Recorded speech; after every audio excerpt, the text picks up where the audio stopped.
What's up guys, and welcome back to Move Plus. I hope you've had a great week so far. We're gonna start off with 2 minutes of cardio of your choice, so you guys can do a little bit of choose your own adventure there. What we're gonna do is actually combine two movements. So we're gonna go 20 skips. There we go. And then moving into 10 up downs. Okay, and moving through that for 2 minutes back and forth. From there, the next 3 minutes, what we're gonna do is every minute on the minute, we're gonna go through 10 high knees. We then move into 10 deadlifts. And then we move into 10 bent over rows.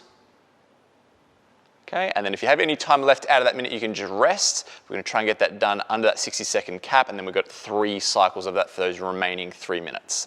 Good to go, Em? Yep. All right, starting in 10. So 2 minutes of cardio of your choice, guys. We're doing our 20 skips, 10 up downs. Going in 3, 2, 1, and go for it.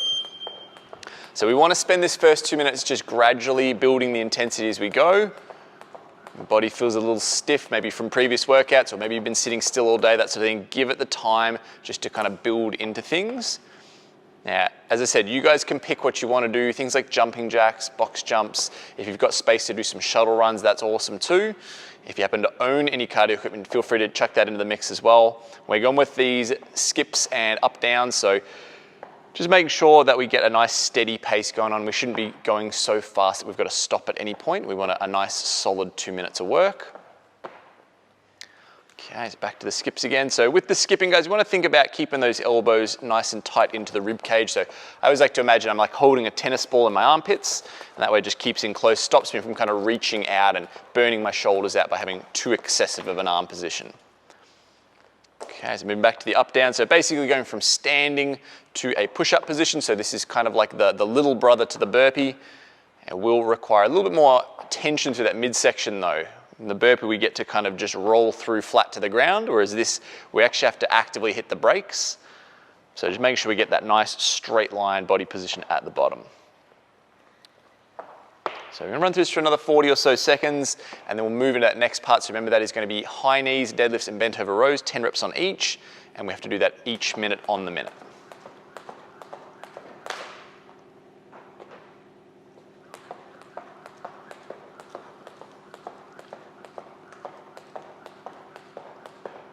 Last 20 seconds.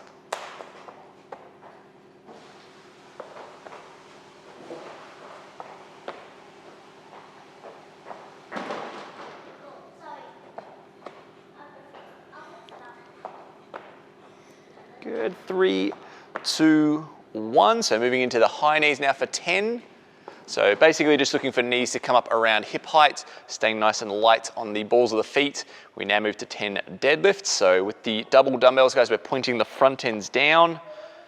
If you happen to just have the one piece of equipment home, you can obviously grab onto either head of the dumbbell, move through that same movement pattern. Same can be done with a kettlebell, probably in a little bit more of a sumo stance. Once we get to 10, we're gonna go to that bottom position and then row those dumbbells towards the outside of the chest. And we want to see that nice, same kind of straight back position that we saw in the deadlift. That'll stay the same here too.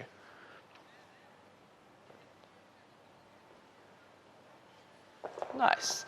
So she's got 20 seconds rest now till the next one. So obviously the faster you work with this, the more rest you get.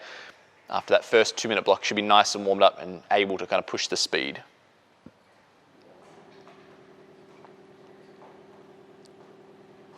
All right, going in 3, 2, 1, and go for it. So running high knees again, 10 reps on this one, so 5 each leg, and then moving straight to those dumbbells. Really important you notice that nice close stance that she's got there. She still keeps a little bit of a gap between the knees, so glutes are nice and active. She's not letting things collapse in, but that narrow stance is gonna be really important so we're not running the dumbbells into the outside of our shins or our calves. And then as we move through the rows, guys, it's all about those shoulder blades and the lats. We're trying to draw that back, squeeze it together. So I always like to think like I've got a nice open chest at the peak of the movement, okay? So another 20 seconds rest here, and then we'll get into one last round.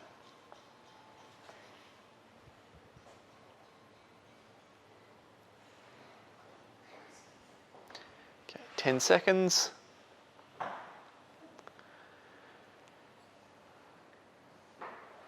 3, 2, 1, and go for it. So last round through these, nice high knees of these ones. 10, and then move to the 10 deadlifts again. Try to actively squeeze your butt as you stand up, guys. That's the main kind of contributor to this, butt and hamstrings. So try to think about actively contracting those muscles. Getting a nice tall stand up, so we want to see shoulders stacked on top of hips, stacked on top of knees, on top of ankles as well.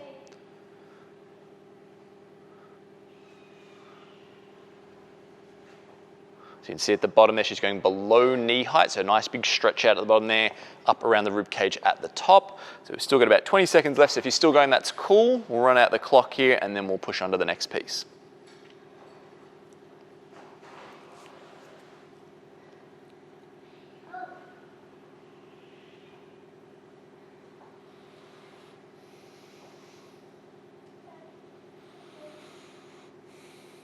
And time. All right, so that is the warm-up done, guys.